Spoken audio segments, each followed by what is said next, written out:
पहाड़ों के दामन में जहां सब्जाजार वादियां और बुलंद चोटियां थी, वहां एक छोटा सा गांव था जिसका नाम शाहपुर था। यह गांव शहर से दूर सादा लोगों का गांव था। यहां न बिजली की सहूलियत थी, न पक्की सड़कें। लोग खेती बाड़ी और जंगल से लकड़ियां काटकर अपना गुजारा चलाते थे। इसी गांव में करीम रहता था। करीम एक गरीब लकड़हारा था। 40 साल की उम्र थी। सालों की सख्त मेहनत ने उसके जिस्म को मजबूत बना दिया था। कंधे चौड़े थे, हाथों में ताकत थी। लेकिन गुर्बत, गरीबी ने उसकी कमर तोड़ रखी थी। चेहरे पर झुर्रियां थी जो उम्र से ज्यादा फिक्र और थकावट की निशानी थी। करीम की बीवी का नाम नसीमा था। एक साबिर, सब्र करने वाली और मेहनती औरत।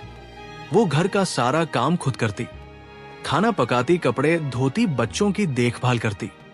कभी शिकायत नहीं करती थी। उनके 2 बच्चे थे।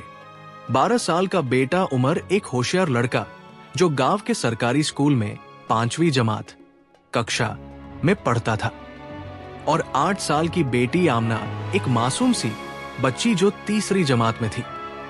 करीम का काम बहुत सादा था, लेकिन बहुत मुश्किल भी। हर रोज सुबह 4:30 बजे उठता। सर्दी हो या गर्मी, बारिश हो या धूप, उसका वक्त नहीं बदलता था। उठकर वजू करता, फजर की नमाज पढ़ता और फिर अपनी पुरानी कुल्हाड़ी उठाकर घर से निकल जाता। गांव से पहाड़ की तरफ जाने का रास्ता पथरीला और मुश्किल था। 5 किलोमीटर का फासला पैदल तय करना पड़ता। रास्ते में कोई गाड़ी नहीं, कोई सवारी नहीं, बस अपने पाव और अपनी हिम्मत। जंगल में पहुंचकर करीम लकड़ियां काटता। खुश्क, सूखी लकड़ियां तलाश करता, कुल्हाड़ी से काटता, टुकड़े करता, फिर रस्सी से गट्ठर बांधता। ये गट्ठर इतना भारी होता कि उठाना मुश्किल होता, लेकिन करीम को उठानी पड़ती, क्योंकि जितनी बड़ी गट्ठर उतने ज्यादा पैसे। दोपहर तक वो गट्ठर को कंधे पर लादकर वापस गांव की तरफ चल देता। रास्ते में पसीना बहता, सांस फूलती, लेकिन रुकना नहीं होता। गांव पहुंचकर बराह रास्त सीधे बाजार जाता। बाजार में लकड़ियां बेचता। कभी 200 रुपए मिलते, कभी 250, कभी अगर अच्छी लकड़ियां होती तो 300। इतने पैसों में घर का खर्चा बमुश्किल चलता। आटा, चावल, दाल, तेल, नमक, बस यही सादा चीजें। कभी कभी महीने में एक बार गोश्त या मछली। एक दिन की बात है, करीम बाजार में अपनी लकड़ियों की गट्ठर लेकर खड़ा था। ग्राहक ढूंढ रहा था। तभी एक चमकती गाड़ी आई। उसमें से एक नौजवान उतरा। ये शाहिद था, गांव के सबसे बड़े सेठ का इकलौता बेटा। शाहिद ने महंगे कपड़े पहने हुए थे। हाथ में नया मोबाइल फोन था। उसने करीम को देखा और अपने दोस्तों से हंसते हुए कहा, देखो लकड़हारा आ गया। हर रोज यही काम, सुबह से शाम तक लकड़ियां। शाहिद के एक दोस्त ने मजीद और मजाक उड़ाते हुए कहा, ये सारी उम्र यही काम करेगा, कभी तरक्की नहीं करेगा। करीम ने ये बातें सुन ली। उसके दिल में थोड़ा सा दर्द हुआ, लेकिन उसने कुछ नहीं कहा, बस खामोशी से अपना काम करता रहा। उसने सोचा, अल्लाह सब देख रहा है। शाम को जब वो घर लौटा तो थका हारा था।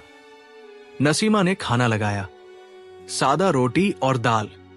खाने के बाद उमर ने अपने अब्बू से कहा, अब्बू कल मैं भी आपके साथ जंगल चलूं? मैं भी लकड़ियां काटने में आपकी मदद करूंगा। करीम का दिल भर आया। उसकी आंखों में आंसू आ गए।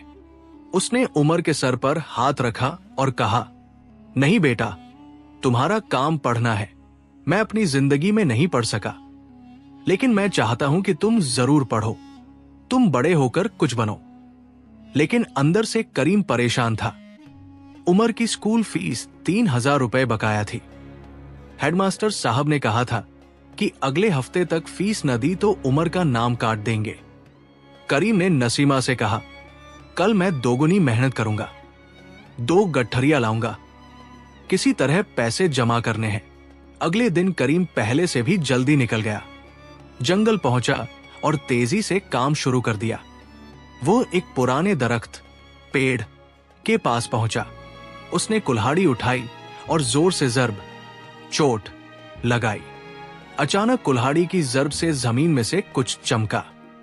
करीम रुक गया। उसने जमीन को गौर से देखा। मिट्टी में कुछ सुनहरी चीज दबी हुई थी। करीम का दिल तेज धड़कने लगा। ये क्या था? करीम ने अपनी कुल्हाड़ी एक तरफ रखी और जल्दी से घुटनों के बल बैठ गया। उसने अपने हाथों से जमीन को खोदना शुरू किया।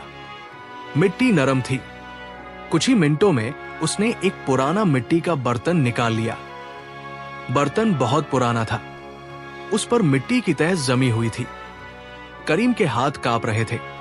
उसने एहतियात, सावधानी से बर्तन को साफ किया। फिर उसने ढक्कन खोला।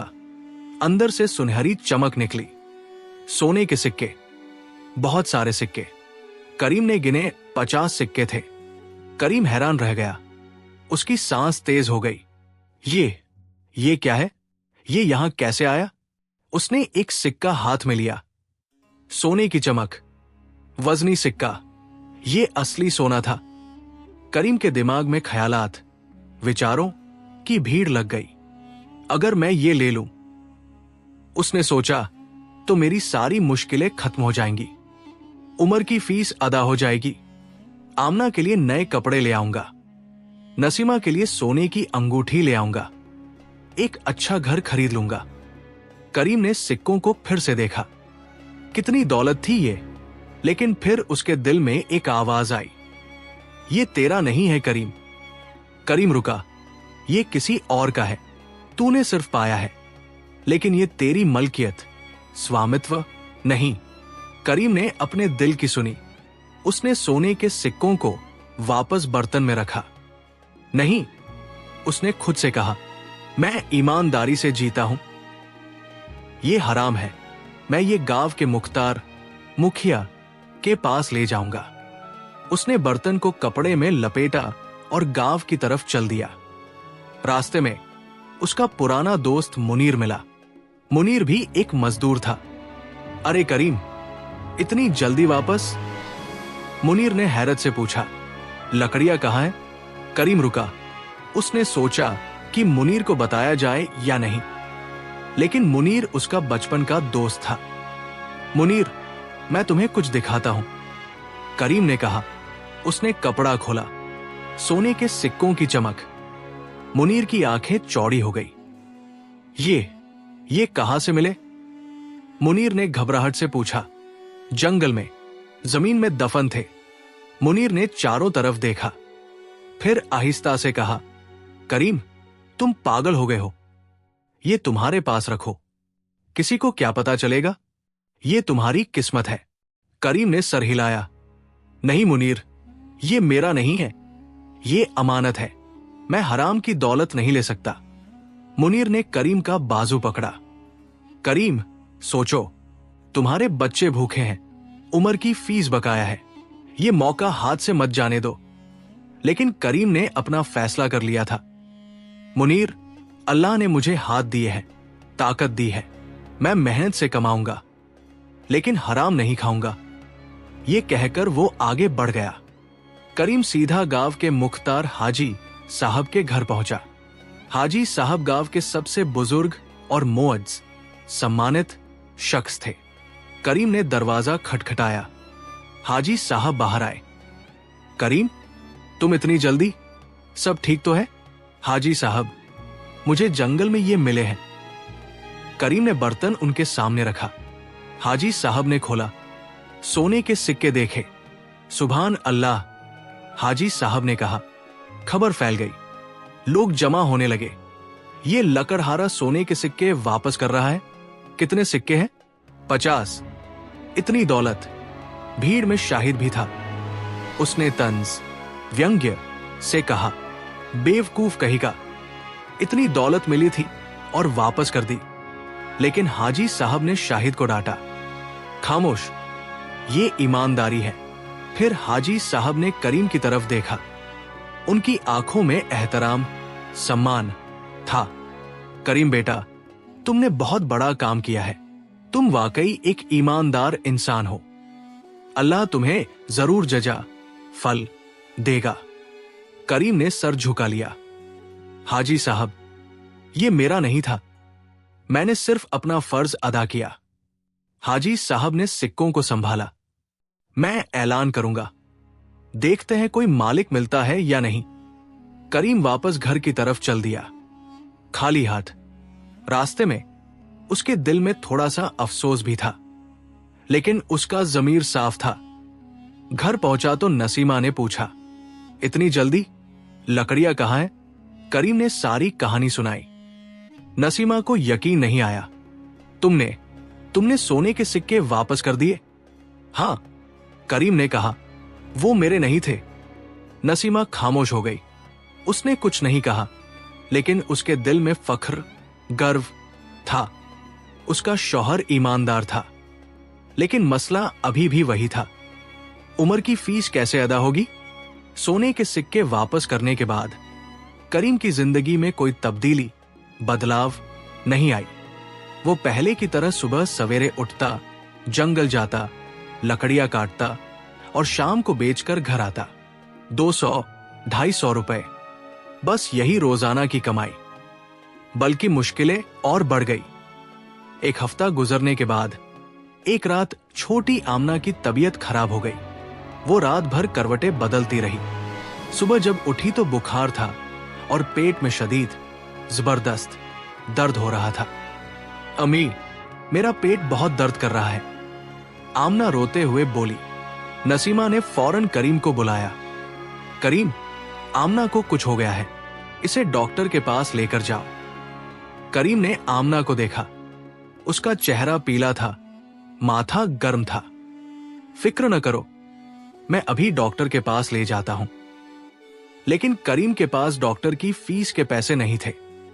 उसने अपनी जेब देखी, सिर्फ 100 रुपए थे। नसीमा ने आहिस्ता से, शायद दिल में, कहा, काश आप वो सोने के सिक्के रख लेते, आज ये दिन न देखना पड़ता। करीम ने सख्ती से लेकिन प्यार से कहा, नहीं नसीमा, वो हराम था। हराम की दौलत कभी बरकत नहीं देती। अल्लाह हलाल से देगा, उस पर भरोसा रखो। नसीमा खामोश हो गई। करीम आमना को लेकर गांव के मुफ्त क्लिनिक में गया, लेकिन वहां डॉक्टर नहीं था। किसी ने कहा कि डॉक्टर शहर गया हुआ है। करीम परेशान हो गया। वो आमना को लेकर वापस घर आया। रात भर जागता रहा। आमना के माथे पर ठंडे पानी की पट्टियां रखता रहा। सुबह हुई। अचानक एक बुजुर्ग शख्स गांव में आए। उनका नाम हकीम महमूद था। वो एक मशहूर हकीम थे जो गांव गांव जाकर लोगों का इलाज करते थे। हकीम साहब ने करीम के बारे में सुना था। उन्हें किसी ने बताया था कि एक लकड़हारे ने सोने के सिक्के ईमानदारी से वापस कर दिए। हकीम साहब करीम के घर आए। अस्सलाम वालेकुम, मैं हकीम महमूद हूं। वालेकुम अस्सलाम। करीम ने हैरत से कहा, मैंने तुम्हारी ईमानदारी की खबर सुनी है। हकीम साहब ने मुस्कुराते हुए कहा, अल्लाह ऐसे लोगों को पसंद करता है। मुझे मालूम हुआ कि तुम्हारी बेटी बीमार है, मैं इसका मुफ्त इलाज करूंगा। करीम की आंखों में आंसू आ गए। हकीम साहब, अल्लाह आपको जजा, बदला दे। हकीम साहब ने आमना को देखा, नब्ज चेक की, जुबान देखी। ये पेट की तकलीफ है, फिक्र की कोई बात नहीं। उन्होंने कुछ देसी दवाइयां दी। ये सुबह शाम दो, 3 दिन में ठीक हो जाएगी। 3 दिन बाद आमना बिल्कुल ठीक हो गई। करीम ने सजदा ए शुक्र अदा किया। लेकिन अभी मुश्किलें खत्म नहीं हुई थी।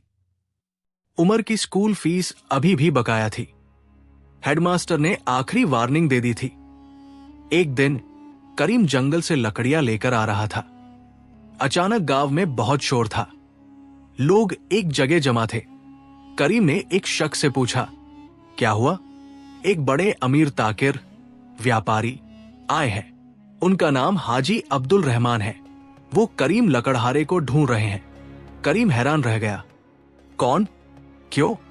वो आगे बढ़ा। एक मोटी बड़ी गाड़ी खड़ी थी। उससे एक बुजुर्ग शख्स उतरे, अच्छे कपड़े पहने हुए, सफेद दाढ़ी, नेक चेहरा। हाजी साहब ने करीम को देखा। क्या आप करीम हैं? जी मैं करीम हूं। हाजी अब्दुल रहमान ने मुस्कुराते हुए कहा, मैं बहुत दूर से आपको ढूंढता हुआ आया हूं। करीम कुछ समझ नहीं पाया। वो सोने के सिक्के जो आपने जंगल में पाए थे। हाजी साहब ने कहा। करीम का दिल तेज धड़कने लगा। वो सिक्के मेरे दादा के थे। लोग हैरान रह गए। हाजी अब्दुल रहमान ने आगे कहा, मेरे दादा 70 साल पहले इस गांव में रहते थे। जब वो शहर जा रहे थे तो उन्होंने वो सिक्के जंगल में छुपा दिए थे। बाद में वो बीमार हो गए और मृत्यु हो गए। हमें पता नहीं चला कि सिक्के कहाँ हैं, और अब आपने ईमानदारी से उन्हें वापस कर दिया। हाजी अब्दुल रहमान ने करीम का हाथ पकड़ा। आप जैसे ईमानदार लोग आजकल बहुत कम हैं। करीम ने आजीजी, विनम्रता से कहा, मैंने सिर्फ अपना फर्ज अदा किया। लेकिन हाजी अब्दुल रहमान की आंखों में एक चमक थी, जैसे वो कुछ कहने वाले हों। हाजी अब्दुल रहमान ने करीम को अपने साथ एक तरफ ले जाया। लोग तमाशा देख रहे थे। सब सुनना चाहते थे कि क्या हो रहा है। करीम बेटा, हाजी ने शुरू किया, मैं तुम्हें अपनी कहानी सुनाता हूं। करीम ने तवज्जो, ध्यान से सुनना शुरू किया। ये सोने के सिक्के मेरे दादा जान के थे। हाजी ने कहा, 70 साल पहले मेरे दादा इस गांव में रहते थे। वो बहुत गरीब थे, लेकिन मेहनती थे। उन्होंने सालों की मेहनत से ये सिक्के जमा किए थे। हाजी की आंखों में पुरानी यादों की झलक आई। जब वो शहर मुंतकिल शिफ्ट हो रहे थे तो उन्हें डर था कि रास्ते में डाकू लूट लेंगे, तो उन्होंने ये सिक्के जंगल में एक खास जगह छुपा दिए। उनका इरादा था कि बाद में वापस आकर ले जाएंगे। करीम खामोशी से सुन रहा था। लेकिन शहर पहुंचने के कुछ दिन बाद ही मेरे दादा बीमार पड़ गए। हाजी की आवाज में दर्द आ गया। और फिर वो मृत्यु हो गए। मरते वक्त उन्होंने मेरे वालिद, पिता को बताया कि जंगल में सिक्के छुपाए हैं, लेकिन सही जगह बता नहीं सके। हमने बरसों तलाश किया। हाजी ने कहा, मेरे वालिद ने, फिर मैंने, लेकिन कभी नहीं मिले। अब जब हाजी साहब ने मुझे फोन किया कि किसी ने सोने के सिक्के वापस किए हैं, तो मैं फौरन समझ गया कि ये मेरे दादा के ही हैं। हाजी ने करीम का हाथ थामा, और तुमने इन्हें ईमानदारी से वापस कर दिया। करीम ने सर झुकाते हुए कहा, हाजी साहब, मैंने सिर्फ अपना फर्ज अदा किया। ये सिक्के मेरे नहीं थे। हाजी अब्दुल रहमान ने मुस्कुराते हुए कहा, लेकिन करीम, ऐसे ईमानदार लोग आजकल बहुत कम हैं। तुम गरीब हो, तुम्हारे बच्चों को जरूरत थी, फिर भी तुमने हराम का एक पैसा नहीं लिया। मैं तुम्हें इनाम देना चाहता हूं। नहीं हाजी साहब, करीम ने फौरन इनकार किया। मैंने कोई एहसान नहीं किया, ये मेरा फर्ज था। हाजी ने सर हिलाया। ये तुम्हारी आजिजी, विनम्रता है, लेकिन मेरे पास तुम्हारे लिए कुछ और है। करीम ने हैरत से देखा। मेरी शहर में लकड़ी के कारोबार की एक बड़ी फैक्ट्री है। हाजी ने समझाया, हम लकड़ियां खरीदते हैं, उन्हें प्रोसेस करते हैं और फर्नीचर बनाते हैं। तुम लकड़ियों के बारे में सब कुछ जानते हो। तुम सालों से ये काम कर रहे हो। मैं चाहता हूं कि तुम मेरी फैक्ट्री में काम करो। करीम को यकीन नहीं आया। लेकिन हाजी साहब, मैं तो सिर्फ एक लकड़हारा हूं। मुझे फैक्ट्री का काम नहीं आता। सीख जाओगे। हाजी ने एतमाद, विश्वास से कहा, और वैसे भी ईमानदार आदमी को सब कुछ सिखाया जा सकता है। करीम ने सोचा, फिर उसने हां कह दी। ठीक है हाजी साहब, मैं कोशिश करूंगा। अगले हफ्ते करीम शहर गया। हाजी अब्दुल रहमान ने उसे फैक्ट्री दिखाई। बड़ी फैक्ट्री थी। बहुत से लोग काम कर रहे थे। मशीनें चल रही थी। करीम को एक सादा काम दिया गया, लकड़ियों की क्वालिटी चेक करना।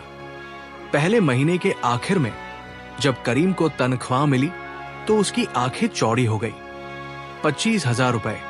करीम ने जिंदगी में पहली बार इतने पैसे हाथ में लिए थे। वो घर लौटा। नसीमा और बच्चे इंतजार कर रहे थे। जब करीम ने पैसे दिखाए तो नसीमा की खुशी की कोई हद न रही। अल्लाह का शुक्र, नसीमा ने आंसुओं के साथ कहा। अगले दिन करीम ने सबसे पहले उमर की स्कूल फीस अदा की, 3,000 रुपए। हेडमास्टर साहब ने हैरत से कहा, करीम, तुम्हें अचानक इतने पैसे कहां से मिल गए? करीम ने मुस्कुराते हुए कहा, अल्लाह ने दिए सर, ईमानदारी का सिला, फल। फिर उसने घर का 3 माह का बकाया किराया अदा किया। बाकी पैसों से उसने घर के लिए राशन खरीदा, नसीमा के लिए नए कपड़े और बच्चों के लिए कुछ खिलौने। 6 माह गुजर गए। करीम ने बहुत मेहनत से काम किया। वो हर रोज वक्त पर आता, ईमानदारी से काम करता और कभी गफलत, लापरवाही नहीं करता था। हाजी अब्दुल रहमान ने उसकी मेहनत और दयानतदारी, ईमानदारी देखी। एक दिन उन्होंने करीम को बुलाया। करीम, मैं तुम्हें सुपरवाइजर बनाना चाहता हूं। करीम हैरान रह गया। सुपरवाइजर? लेकिन हाजी साहब, तुम इसके लायक हो। हाजी ने कहा, ईमानदार, मेहनती और जिम्मेदार, यही एक सुपरवाइजर की खूबियां है। करीम की तनख्वाह बढ़कर 40,000 हो गई। करीम की जिंदगी बदल गई थी और यह सब ईमानदारी की बरकत थी। 6 माह बाद करीम की जिंदगी बिल्कुल बदल चुकी थी। अब वो एक सुपरवाइजर था, अच्छी तनख्वाह थी और सबसे बढ़कर उसके पास अपना घर था। हां, अपना घर। करीम ने अपनी बचत से गांव में एक छोटा सा घर खरीदा था, 2 कमरों का घर, लेकिन अपना। अब किराया नहीं देना पड़ता था। घर की दीवारें सफेद थी, खिड़कियां साफ थी और सहन, आंगन में थोड़ी सी जगह थी जहां नसीमा ने फूल लगाए थे। बच्चे भी अब शहर के एक अच्छे प्राइवेट स्कूल में पढ़ रहे थे। उमर 7वीं जमात में था और क्लास में अव्वल, प्रथम आता था। आमना 5वीं में थी, सेहतमंद और खुश। एक दिन करीम गांव आया था। वो अपने पुराने दोस्तों से मिलने आया था। बाजार में घूम रहा था कि अचानक एक शख्स ने उसे आवाज दी। करीम। करीम ने मुड़कर देखा। ये शाहिद था, लेकिन ये वो शाहिद नहीं था जो 6 माह पहले मजाक उड़ाता था। अब शाहिद की हालत बहुत खराब थी। पुराने और मैले कपड़े, चेहरा उदास, आंखों में शर्मिंदगी। शाहिद? करीम ने हैरत से कहा। शाहिद ने सर झुका लिया। करीम, मैं तुमसे बात करना चाहता था। करीम ने उसे करीब बुलाया। हां, कहो। शाहिद की आंखों में आंसू आ गए। करीम, मुझे माफी चाहिए। शाहिद ने कहा, मैंने तुम्हारा मजाक उड़ाया था। मैंने तुम्हें नीचा दिखाया था। मैंने सोचा था कि मैं तुमसे बेहतर हूं। करीम ने खामोशी से सुना। शाहिद ने जारी रखा, लेकिन अब मैं समझ गया हूं। मेरे अब्बू ने बेईमानी से कारोबार किया, सूद, ब्याज लिया, गरीबों को ठगा, नापतोल में कमी की, और अब सब खत्म हो गया। शाहिद की आवाज टूट गई। पुलिस ने हमारी दुकान सील कर दी, कर्जे चुकाने पड़े, अब हमारे पास कुछ नहीं बचा। करीम ने शाहिद के कंधे पर हाथ रखा। शाहिद, माजी, अतीत को भूल जाओ। करीम ने नरमी से कहा, अल्लाह माफ करता है तो मैं कौन होता हूं? मैंने तुम्हें माफ किया। शाहिद ने हैरत से करीम की तरफ देखा। वाकई? हां, करीम ने मुस्कुराते हुए कहा। और सुनो, अगर तुम चाहो तो मैं तुम्हें हाजी साहब की फैक्ट्री में काम दिलवा सकता हूं। शाहिद की आंखों में उम्मीद की चमक आई। क्या वाकई? हां, करीम ने कहा, लेकिन शर्त यह है कि ईमानदारी से काम करोगे। शाहिद ने सर हिलाया। मैं वादा करता हूं। मैंने अपना सबक सीख लिया है। कुछ दिन बाद गांव में एक तकरीब, समारोह हुई। करीम के नए घर की इफ्तिताही, उद्घाटन तकरीब। पूरा गांव जमा था। हाजी साहब ने करीम से कहा कि वो लोगों से कुछ कहें। करीम ने हिचकिचाते हुए खड़े होकर कहा, भाइयों और बहनों, मैं कोई खास आदमी नहीं हूं। मैं एक सादा लकड़हारा था। आज भी मैं वही हूं। बस अल्लाह ने मुझे एक मौका दिया।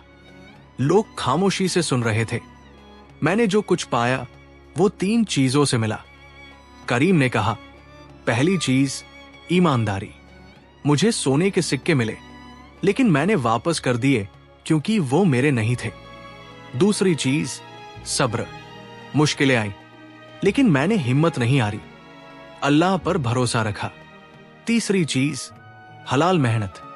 मैंने कभी हराम का रास्ता नहीं अपनाया। करीम ने लोगों की तरफ देखा। भाइयों, याद रखें, कोई काम छोटा नहीं होता। लकड़हारा हो या इंजीनियर, अगर ईमानदारी और मेहनत हो तो अल्लाह जरूर रास्ता निकालता है। ईमानदारी का फल देर से मिलता है, लेकिन जरूर मिलता है। और सबसे अहम बात, अल्लाह पर भरोसा रखो, वो कभी मायूस नहीं करता। लोगों ने तालियां बजाई। बहुत से लोगों की आंखों में आंसू थे। शाम को जब सब लोग चले गए तो करीम अपने नए घर में अकेला खड़ा था। उसने अपने चारों तरफ देखा। ये घर, ये सुकून, ये इज्जत सब अल्लाह की देन थी। उसने नमाज का वजू किया और अपने नए घर में पहली नमाज पढ़ी। नमाज के बाद उसने लंबा सजदा किया। अल्लाह का लाख लाख शुक्र। करीम ने सजदे में कहा, आपने मुझ जैसे कमजोर बंदे को नहीं भुलाया। आपने मेरी ईमानदारी को देखा, आपने मेरे सब्र को देखा और आपने मुझे नवाजा। बाहर सितारों से भरा आसमान था, अंदर एक मुतमिन, संतुष्ट दिल था। करीम ने अपनी जिंदगी में सीखा था कि हकीकी, वास्तविक दौलत पैसों में नहीं, बल्कि ईमानदारी, सब्र और अल्लाह पर भरोसे में है।